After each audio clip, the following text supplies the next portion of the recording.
Okay. Good. So this is everybody. This is everyone, okay, so we can start. Mhm. I'd like to call to order the planning commission meeting today is Tuesday, December 2nd, 2025 at 6 p.m. Do a roll call. Ken? Yes. Kim Butch Ken? here, Brenda Forrest here. Dan Manas, Jessica Blair. Dave Holder. Donnie Kern. Great, thanks everyone. First thing up is the public hearing. So this is for people who would like to stand up and speak to us. I'd like to open the public hearing. For anyone to speak. I'm presiding, so. I know you are, but I was just gonna ask if anybody in the room would like to speak. Going once? All right, we can close public hearing. And move on to the regular meeting. Where are we at here? Public comment. Yep, public, well, no, we moved past that, didn't we? That was. Nope. That was public hearing. All right, we're moving on to public comment. All right, again, anybody want to speak? Nope. All right, number 6. Meetings from November 6th, 2025 meeting. Has anyone reviewed them and we're ready to approve them?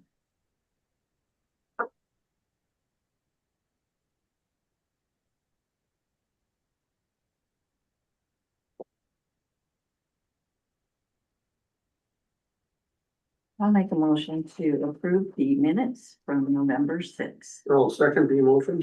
Great, we have first and second. All in favor, say aye. Aye. That's perfect. All right, moving on to new business, 7A. Discussion, possible recommendation, creation of the boundaries and project plan for tax incremental district number 7. Great, that's me. So thank you. I'm gonna go ahead and share my screen. My name is Josh Lowe. I'm from Ellers. I'm the village municipal financial advisor. So we're getting brought in to present for the creation of tax district number 7. Already up to number 7. So I just gave the similar information to the joint review board. They're the first people to get to hear creation of a tax district. I don't know where it's left.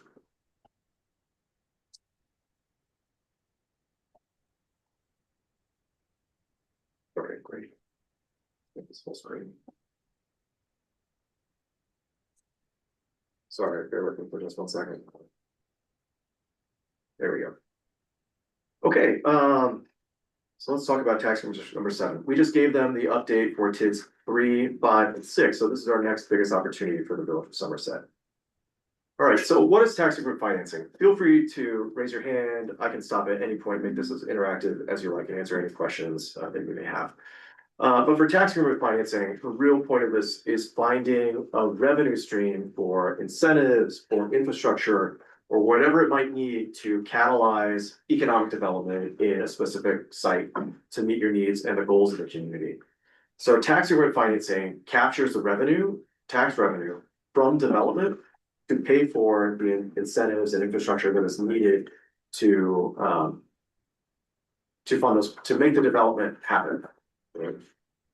So what you're seeing on screen here, this picture is the Newman property, which is recently annexed into the village, which is really the northern boundary of the village right now. So this is just north of Pinevale. It's about 250 acres, which we'll like to turn into basically a new neighborhood. 250 acres is pretty large. All right. What's shown right here are the real building blocks of and the cash flows of a tax increment district, and how do you even get revenue to pay for these projects? So what's shown here in the bottom in blue is the baseline property value. So those parcels that agricultural area currently has a property tax value of about $440,000. I'm not exactly sure how much that turns into in actual tax revenue, but what it is generating is pretty minimal because it's not developed, right? There's no housing on it, there's no commercial, there's nothing, it's just open agricultural land. So for every dollar that it generates, it's actually being split by the village gets a share, the county, the tech college, and the school district, right? So that's the way it is right now, before we even create the district. After we create the district, that number actually never changes. So all those entities will still be receiving the same amount that they're receiving today, right? What's different is after the district gets created and new development occurs on that site, and new property value is created, the village gets now every dollar that's generated. And it's no longer, while the district is open, it's not, doesn't have to be split amongst the county, school, and the tech college. The village gets 100%. And that's really how tax and refinancing works, and why it's so special, right? Rather than trying to pay for incentives and infrastructure just with your own share, you actually get the share from the county and the tech college and the school district too. And that's how you're partners in this whole operation, right? So that's why over time, you've got the section in purple, this triangle here in the middle, that's shown as tax increment. That represents how much the district grows over time. And as time grows on, the tax base increases. So by the time you get to the year 2047, when this district would close, all of that value that was now being captured by the village for the 20 years, now that the district is over and is successful, we have much higher property tax values, and the property tax base is so much bigger. When we close the district, that's when the school district, tech college, and the county now get their shares back over that much larger value. So where they were previously only getting their property tax distribution only in the blue, when the district closes, they get all this value here shown in blue. Okay, so that's why this is an important tool, because it makes sure that they are no worse off in the short run, and in the long run, they're actually much better off. Okay, so that was one of the deals that they sign up for when they approve the tax rate in the district. Any questions on how that works? I'm gonna use that phrase tax increment a lot, and that just reflects how much the district grows over time. Okay, so that was really how tax and refinancing works in general. Now I'm gonna talk about tax and district number 7 specifically. So as I mentioned, this is really all vacant land right now. It was owned by the Newman family, who would like to sell it for future development, and it's a great spot and opportunity for the village to build its next phase of development. Right, so as I mentioned, it's really the northern section of the village. And this right here, under here, all this is Pinevale. So since it's building out so well, we would really love for this northern section up here, everything else to be kind of the next phase of residential. And then to also pair that with relevant commercial and industrial opportunities as well. And that's really the main goal for this district, to create broad-based economic development opportunities that then lead into housing opportunities, job creation, and expanding the overall space. An important required finding for you guys, certainly as planning commission. The finding that we need to create this as a mixed use district means that not more than 50% of the total acreage in this district needs to be split up with at least 2 of the 3 major land use types, being residential, commercial, and industrial. So for this one, it's mostly going to be residential, commercial, and industrial, with some area hopefully being designated for development of an athletic complex or park and recreation space. Right? I have a quick question. Sure. The map that you're showing, it shows the bottom is south. Shouldn't this be flip-flopped and then north is always on the top? Or am I looking at the Village of Somerset map? Right there where your hand is. Right So there, this is- that's, okay. Okay, I was a little confused, but go ahead, I'm sorry. Sure, yeah, no problem. Okay, so anticipated projects, I talk about like the infrastructure and everything and the expenses that we're going to take on to make sure that development occurs. The main reason that we're doing this district and the creation right now at the end of 2025 is because the property owner would like to sell it as soon as they can before the end of the year. So that's really the main reason that we're moving this forward right now.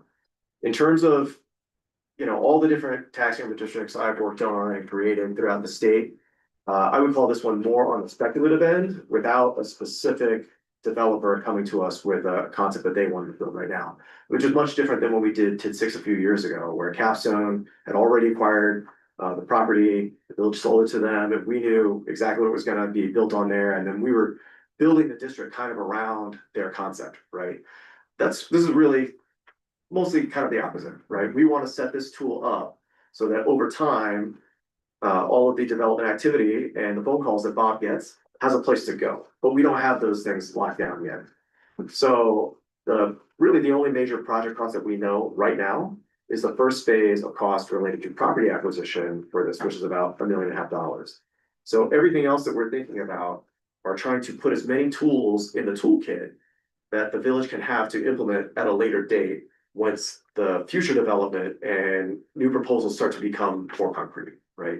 So usually the way that I try to put together these project plans is to put as many of those toolkits and think as comprehensively as I can from the outset. So that, 5 or 6 years come down the line and we don't have to amend the district again to add something that we didn't already think about. So everything in here for property acquisition, public infrastructure, athletic complex that I mentioned, or development incentives, think of those more as like placeholders that can be used once someone comes to you for an actual development. But, I don't know that that developer might need, $3 million for a piece of infrastructure. Maybe it's only 2 million at that time, or maybe it's 4 million. We don't know. That's okay. That's very typical to not have everything fully baked at the time we're creating a project plan.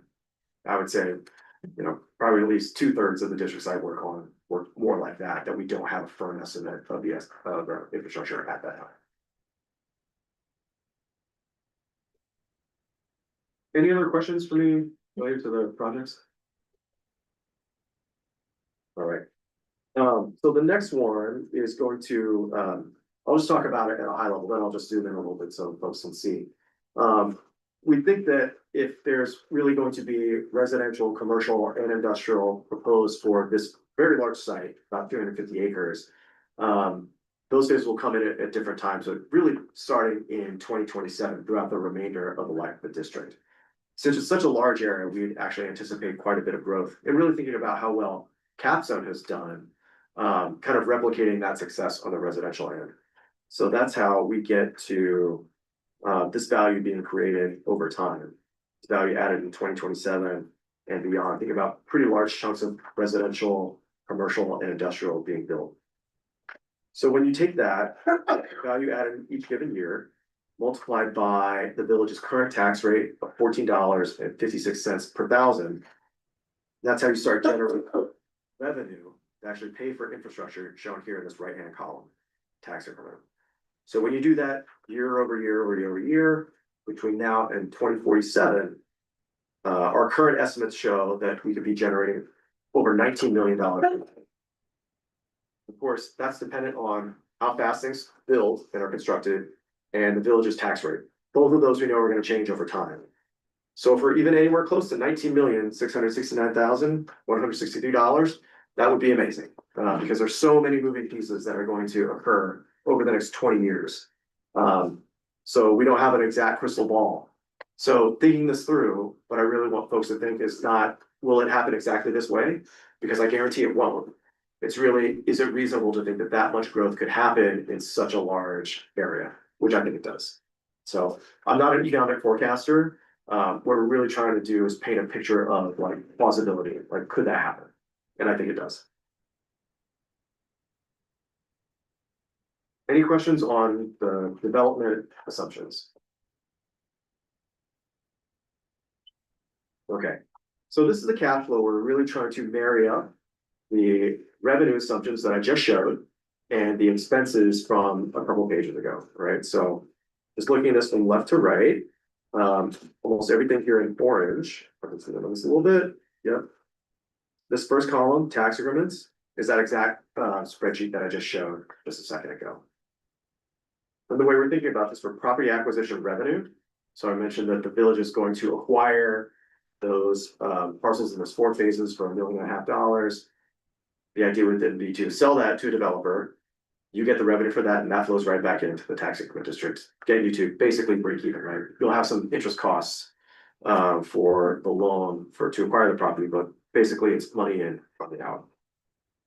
Each one of these other columns here is related to a debt issuance for those anticipated projects, for the infrastructure, the incentives, or the parks, That's what is represented by each one of those columns. So 2027 geopromissory note is for the $3 million in incentives, which would be required for a developer to move forward, right? If you're going to build out streets or utility extensions, that's what a developer would probably be seeking to be able to move into that area, right?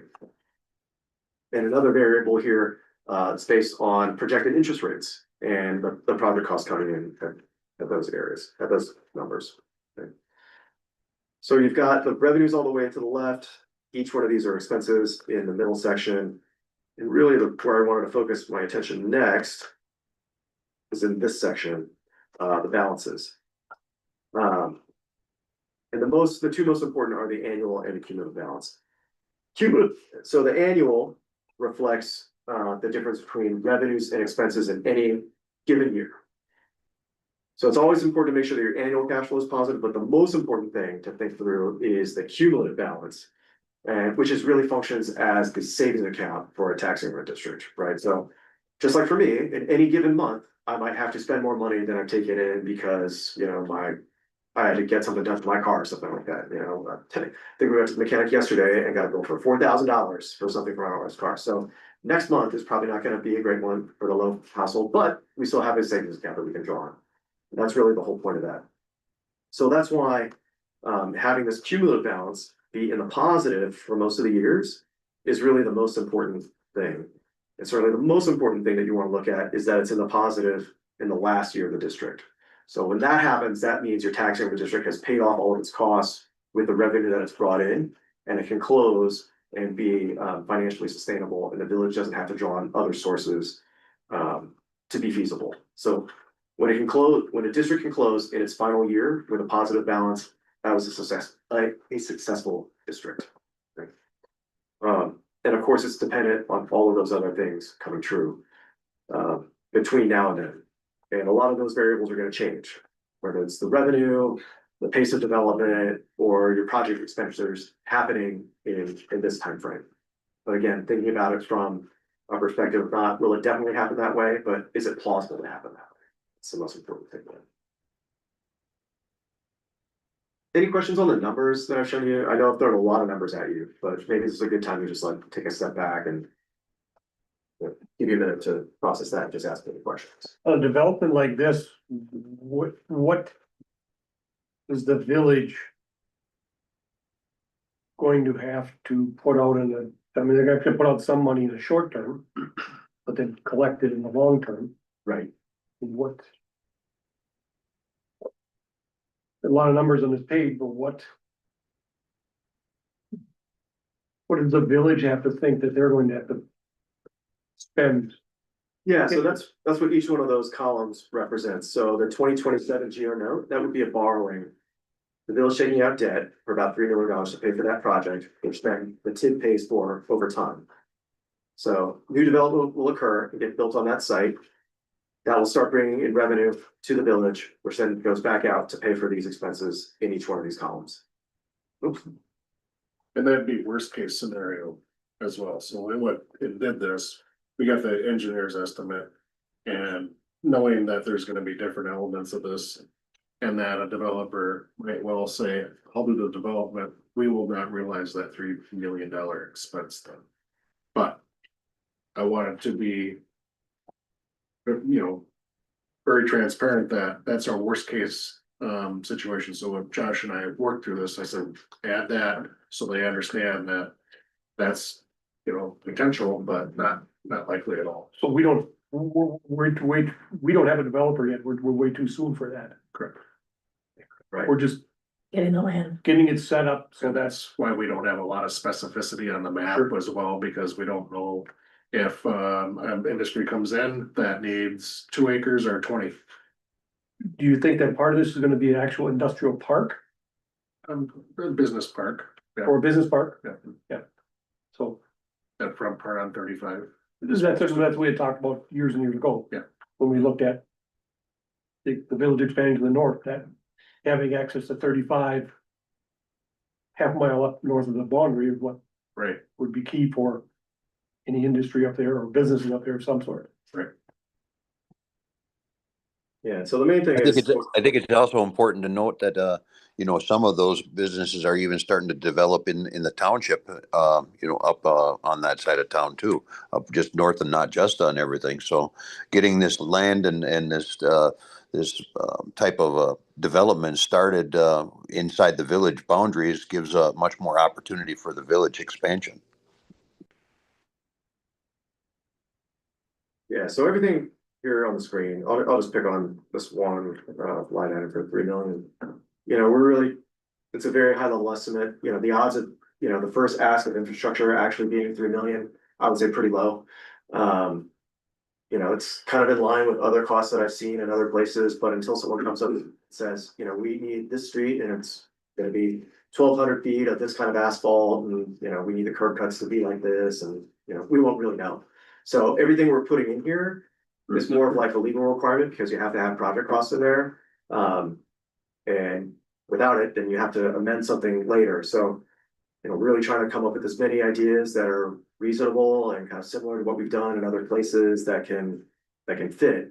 But the real reason that we're doing it is all for the property acquisition, which needs to happen this year. So, as time goes on in the future, you know, weeks, months, years, you'll have people coming to you with a real proposal for actual development with a pledge to create so much value in exchange for so much in costs, which the village will take on some in the form of infrastructure or those incentives. And come back to us to help you fine tune the numbers and negotiate with them to say, well, here's what we can actually support, and here's how much risk we're actually going to take. Which brings me to actually a very important point that I should emphasize, is this bottom one here. It says that all projects are subject to authorization by the village board, just like any other expenditure.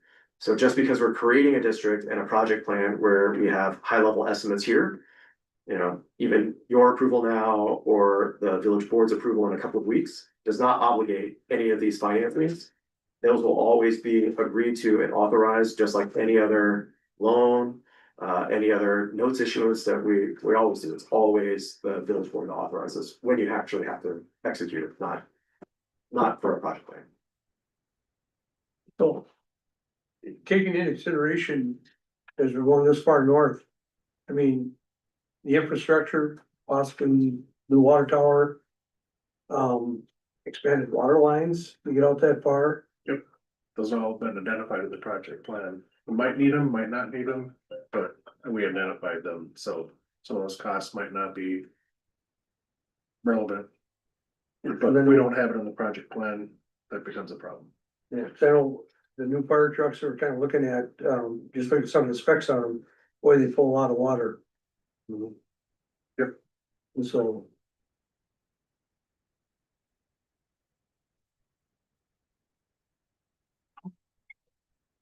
Any other questions on the cap flow or just the numbers kind of pieces? Bob, I got a question for you. Yeah. You know, we're talking about this infrastructure. What kind of demand is this gonna put on our wastewater system? If you start to proceed with this in the next couple of years, do we have some years, or are we looking at expansion? Do we have to look at expansion? We would have been in an expansion year in 2026 with that phase 2. So did the previous upgrade to the equipment, the hardware, the controls, pumps, all of that 2 years ago. We do have that forecasted to address additional development, so it's really been realized. Ellers has done that financial impact for us. We don't need it yet, so to answer your question, yeah, we won't need to expand. There's been some forethought put into But this, we understood that well in advance. depending upon what happens with the Yeah, property up there. that's right, and we, understand that there'd be a issuance with borrowing in that time, so, yes. Okay, And I think that's also one of the benefits of, you know, it's gonna be a 20-year district. You know, certainly we're anticipating a fair bit of new residential and commercial growth in, you know, the next 5 years or so. But that does give enough time to plan in for your future expansions goals too. It's not, you know, like overnight, 2,500 new residents are gonna be dropping in expecting to use those current facilities.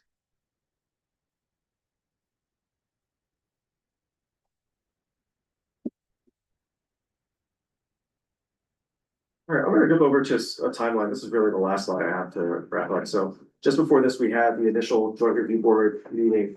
The state kind of splits it up for the joint review board for them to hear it first. There was an informational meeting. Presumably after that, they go back to their headquarters or their offices and talk about it amongst themselves, see if it works for them. Because right now it's really just a proposal. This is the first time anyone heard about it, except for me and Bob over the last couple of weeks. And then, of course, we have you guys here tonight. These are always the first two meetings that we have. We're seeking your approval for the resolution recommending the project plan to the village board. The village board will hear a version of this presentation, probably this exact same presentation, in 2 weeks. Once they approve it, that is considered like the creation date. But then still, that's when, after that, we now have a meeting for January 13th. We'll bring the joint review board back. Now that they've heard it, have time to talk it through.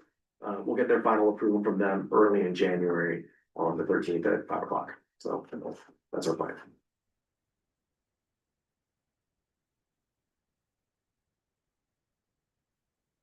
Do I have a motion? I'll make a motion to approve. I'll second it. Great.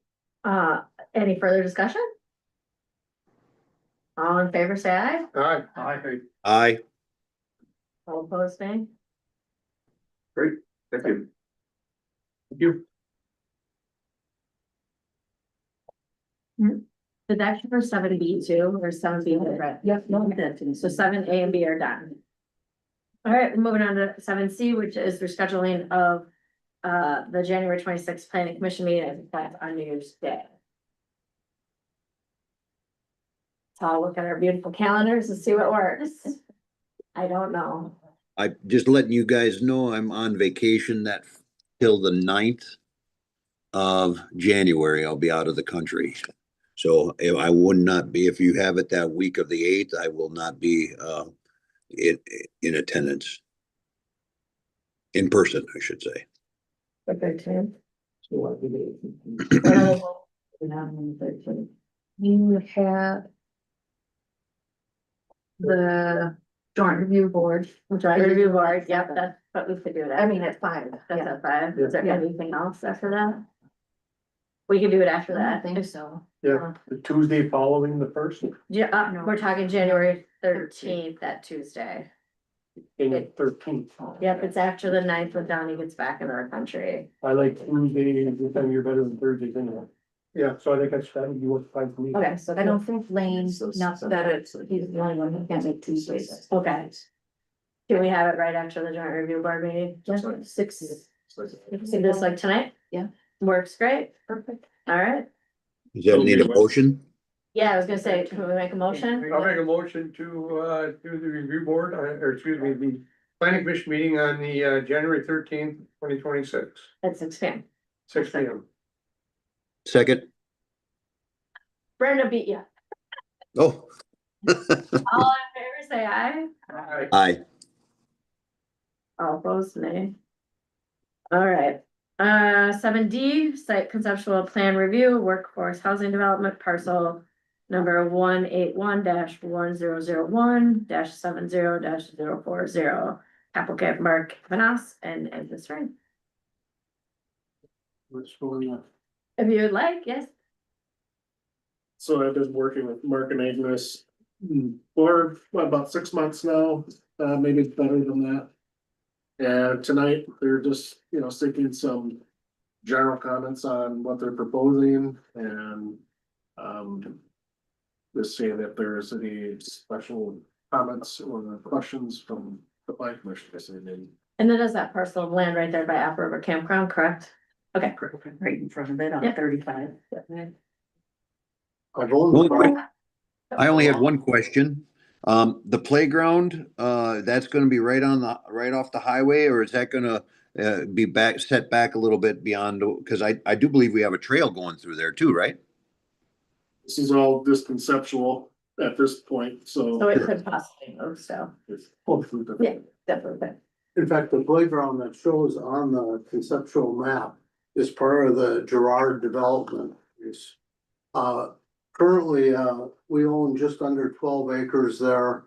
We've teamed up with, Paul Gerard on developing part of it, that he's doing it. I see he's next on the list here.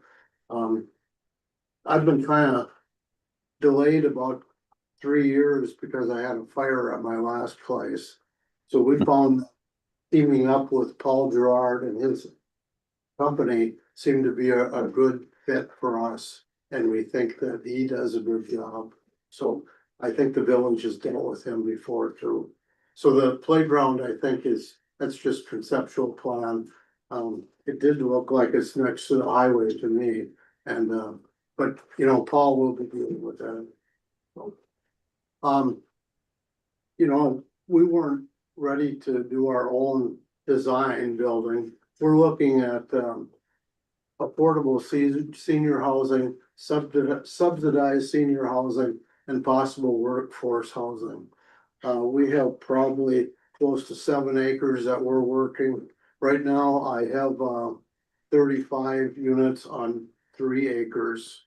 So I do think we'll be moving this around a lot, doing different things. It depends on tax increment financing. If you're going to do subsidized elderly housing, you have to attract low cost money to do that. So, and that's what we'll be working on. A lot of you know Agnes. Agnes is my wife for a long time.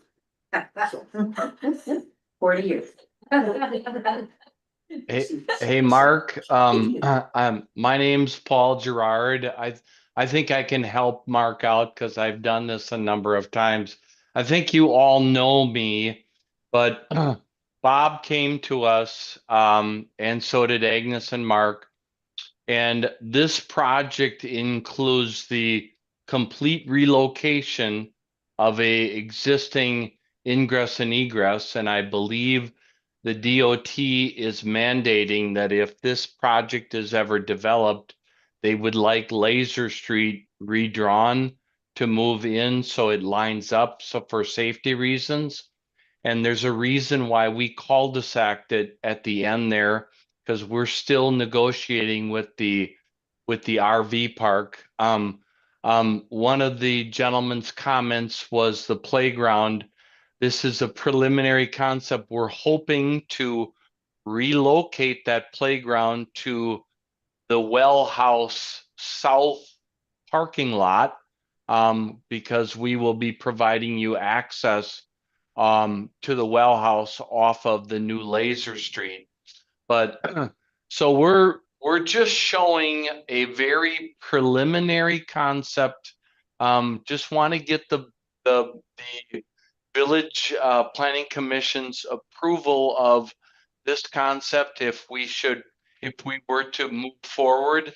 I threw something together for Agnes and Mark, because I know they're motivated to further develop their parcel there to the north.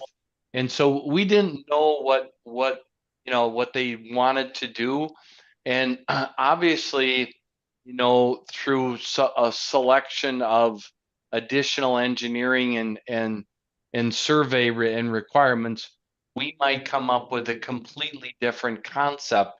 But we're between 40 and 50 units, 1, 2, and 3 bedroom units, that would be workforce housing. There would be a slice of this housing set aside for disabled American veterans. We would have a memorandum of understanding with the local veterans institution and the officer there, as we have in many other communities that we've developed in.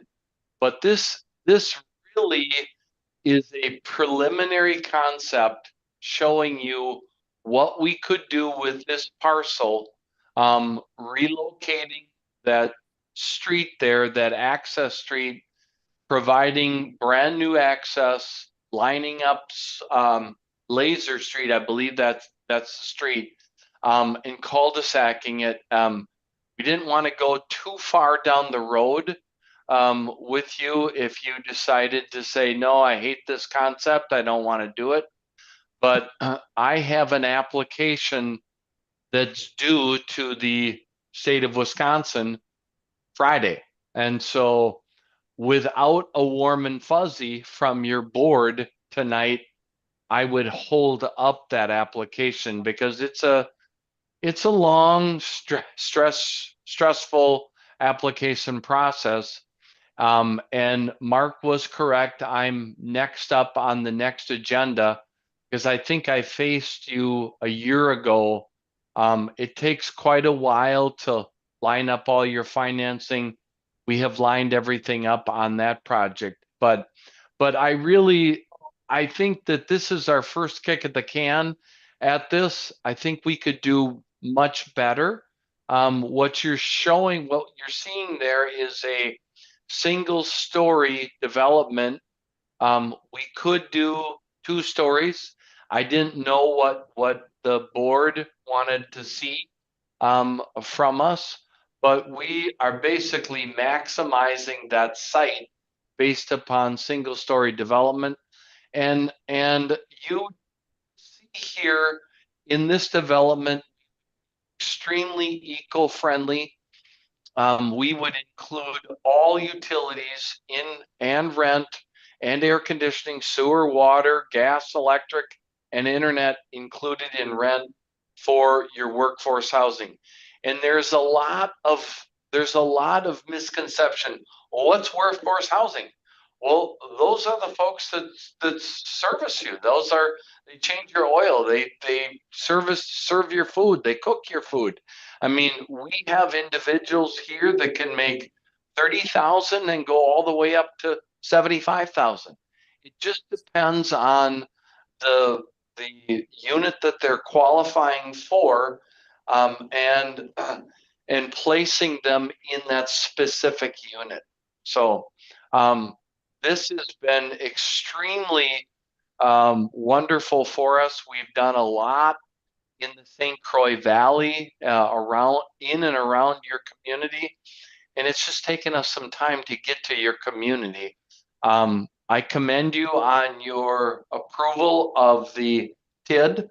I think that is a must for development in the future for your community. So I'm going to shut up because I have a tendency to talk too much. So I will just open it up for questions and answers.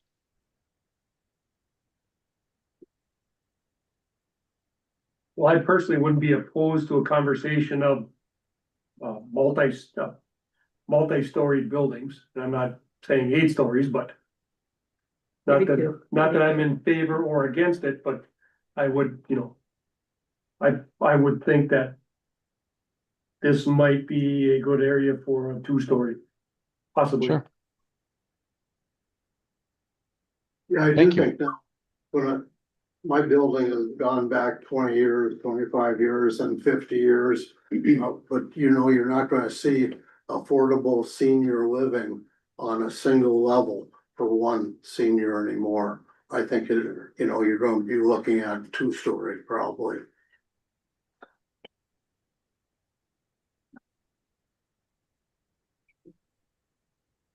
And I'm assuming the cul-de-sac at the end of Laser Drive, the conceptual drawing here would be used to service The campground. the campground if that was ever developed. And I don't think we wanna do a cul-de-sac. I think we wanna run that right through to them and have them take it over. But of course, we can't put that on our plans till we've worked that out. Sure, but that would make sense just to simply have the road continue on into their property. That's what would be logical. And Paul's in Yes. charge. Yes, correct. Yep, you're absolutely correct. But we didn't, again, like Mark said, we can't speak for that developer owner. So we just are dead ending it where it is today until we can get a little further down the road negotiating. So like I said in the beginning, this is just a very preliminary concept. We are taking advantage of some of the existing sewer and water that's in that area so that we don't have to build that out. And then with the 210 units to the south there, that would be, a private road that we would be not asking the village to plow at all. We would take care of all of our own snow removal, garbage, etc. Would we need to put a cul-de-sac right there on Laser Drive? It gets pretty busy up there. But, You mean a roundabout? Roundabout, that's what I meant. Thanks, you Yeah. guys. I appreciate it. So it seems like it would, but it potentially, I'm gonna guess that we're gonna do a traffic analysis study on this to see what dictates the improvements. mhm. Yeah, so traffic lights or roundabout. And then again, Laser Drive is not, it fluctuates with traffic demand. Daytime, like going to work. Same thing with McGranger. Yeah. High volumes in the afternoon, in the mornings, but then it's dead. Yeah, and, What- and we would be sensitive too, because I think you put in a new pedestrian walkway linkage there on the west side of the highway. Correct? Correct. Yes. So, yep, so we want to be consistent with that plan as well. So this is just, again, this is just a preliminary concept that can we move forward with this plan, folks? So just to speak on that, I think there's a lot to go forward with it, but in my view on it is having between 40 to 50 units with disabled veterans housing is a good addition to our community. It's something that we're going to need if we're going to be creating a TID. We're going to need some workforce housing for some of those individuals that are going to be moving into that area. So I think for me, just speaking as that, this is obviously in its real infinite stages, and it's got some more massaging. But I like the thought of having this where it's at too. I think the location is going to add very well to that because there's a lot of walking distance right down to some of our current employers. So that's another, avenue that I think you're gonna see some positives on as well. So I would be in favor of continuing down this road and like Dan said, second story housing in this area might, there's some polishing of the edges, so to speak, on this Sure. sign. But I think, in my opinion, I think this would definitely complement our. Are you making a motion? Well, thank you, Donnie. Donnie, are you making a motion? Do we need a motion on this? Just to say that we're gonna move forward continuing or let them, I think we have to tell them that they can apply for whatever they need to start applying He for. wants to be able to start. Oh. Yeah, he wants to start his application process. Says discussion. Yes, that's correct. Yep. But it So does say, I'll- so, So I'll make a motion to it could, well, okay, so it says discussion only. So I guess that's where I'm, They're just looking for, a head nod? yeah, Yeah. basically, Okay. there's just. They wanna know that there's not rampant opposition to this. Oh, okay. Correct. Yes. I would be in favor of that. I'm just speaking of myself. If anybody else on the board wishes to offer their opinion on the matter, that's at their leisure. So, one question I got is, so is it income-based rental? So somebody applies if they have a lower paying job, they come in and apply to you and then. Well, right now I have a section 8 subsidy for elderly. But what we're looking at here is very well a combination. Some of it will be income based, some of it won't be.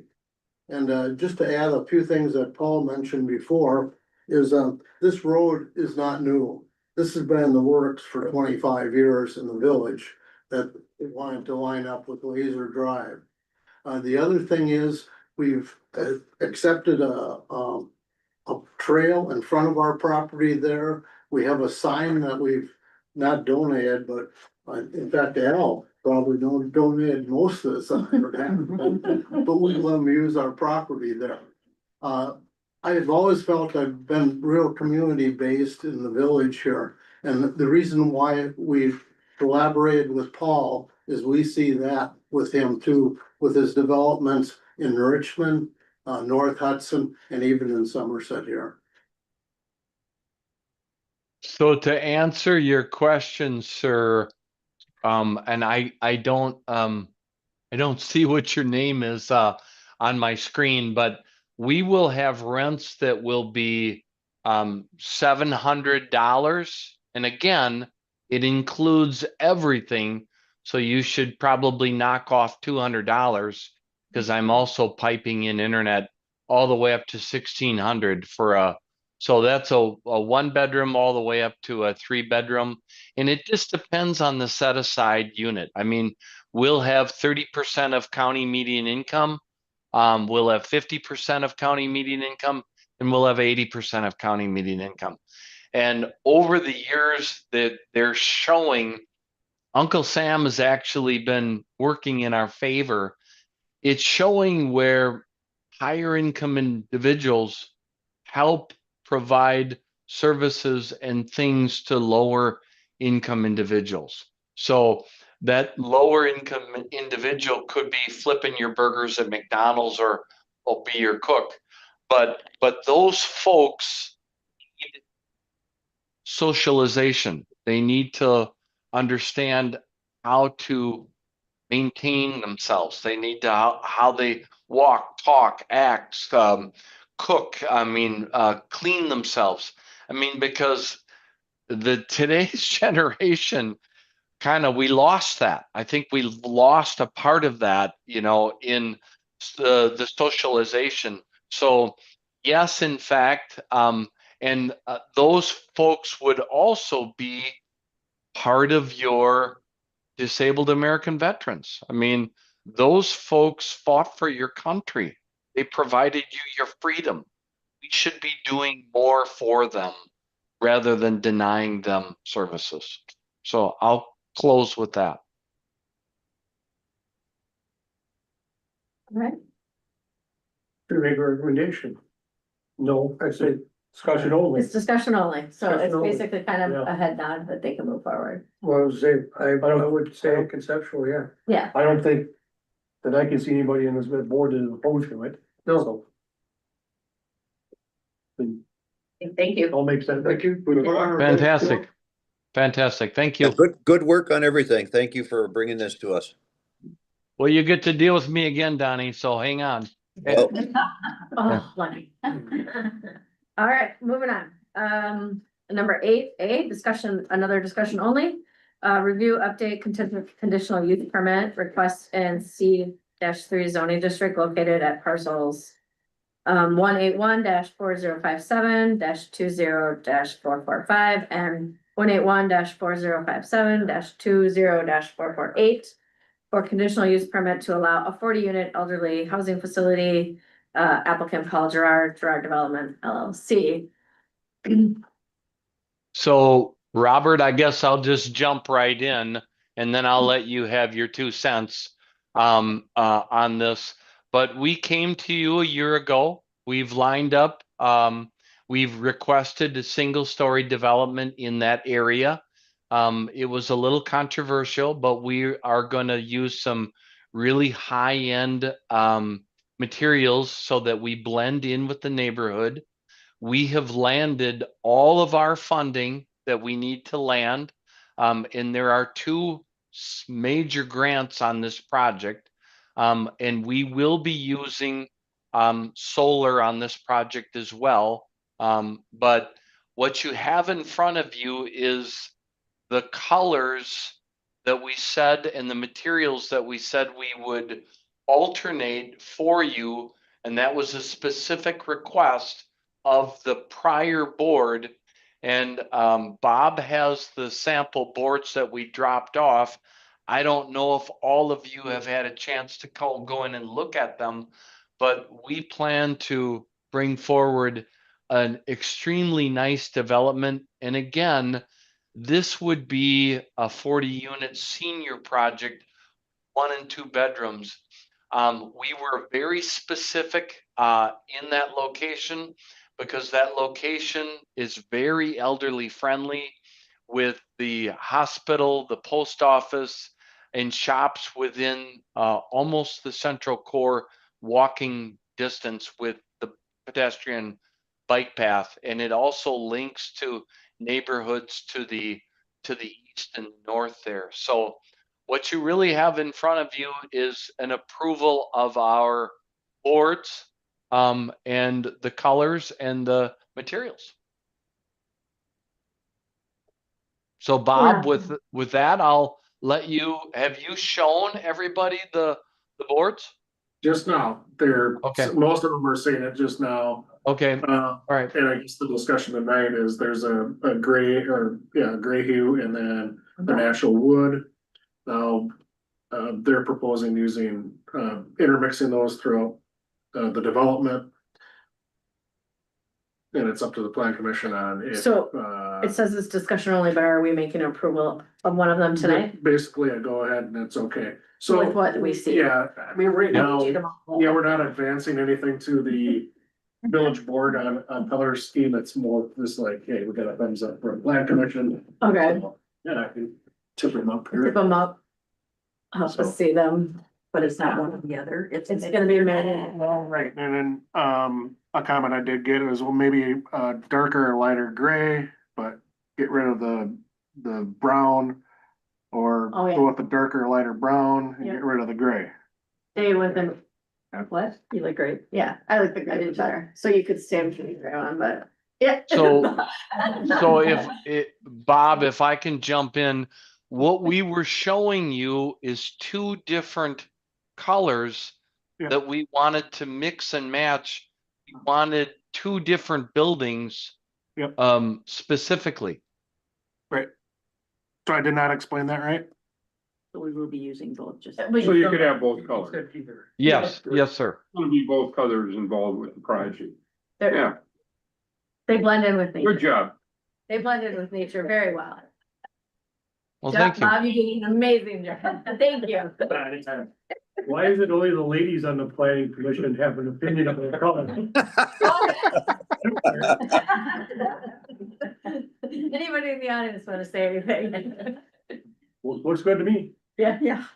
That's a Jared. Hey, if I would have disputed it, it would have been weird, but I think they blend well with nature. It says here, review updated conditional use permit. Yeah. We have nothing in front of us. Yes, so, So this would be another, not necessarily a condition, but we just kept the title there, just. This would be part of. Part of the condition. They Yes, would right. Do this. Right. So a lot of this is just, as they get further in the design, they're gonna come back to the, plan commission, unless you don't want them to, and they come back with the final rendition. But it's kind of the next step, and then the Yeah. next step, and I then, mean, as far as colors and. Yeah. Have we ever required anybody else to come back? the only, the caveat in this is that Revard Street does have a lot of, Brick. rust. business and. Brick and rust. mortar. Yeah, And you don't wanna throw off, drive through and it's and put this oranges and yellow. traditional red brick building, another traditional red brick, and then what's this? So you don't have it taken away from It's to kind of blend with the the neighborhood. aesthetic look of the district is really what I was cautioning them about. I said, we'll just, make sure we don't wanna have something that looks like a twin home development that really distorts what Just doesn't that fit. district is for. And that's why we added that housing, because the office is gone. I mean, there's nobody looking for office space. They're trying to get rid of it. Yeah, Yeah, I think you answered it correctly, Bob. I mean, the condition was the colors, and that's what you wanted to see from us. Cause I believe that the site plan was approved, and so was at both this board and at the council. I don't remember approving the actual plan. I don't think I've seen our full final site plan, have we? No, I don't think I think there was some originally it was put on there, but I don't think we ever got to it at the village board. Because there was some discussion that I had, Paul, with the size of the I think you had like a 20 by 30 a 20 by 30, like gathering center on the, Yep, on in the north center. side. Yep. Yeah, Yep. and I was like, is that going to be big enough? And we never really got any discussion on that. And I don't think any action was taken on it. I'd have to look, I mean, honestly. No, Yeah, you're I, correct. go ahead, Bob. We still have a lot, I mean, we're still working with your engineers on, some of the stormwater, elements in that piece and where the conveyance of stormwater is going to go, so there's more coming on this site plan. Does that sound right, Yes, that's what I remember. Paul? Yeah, that's correct, but what we wanted to do is just make sure that you were okay with the colors.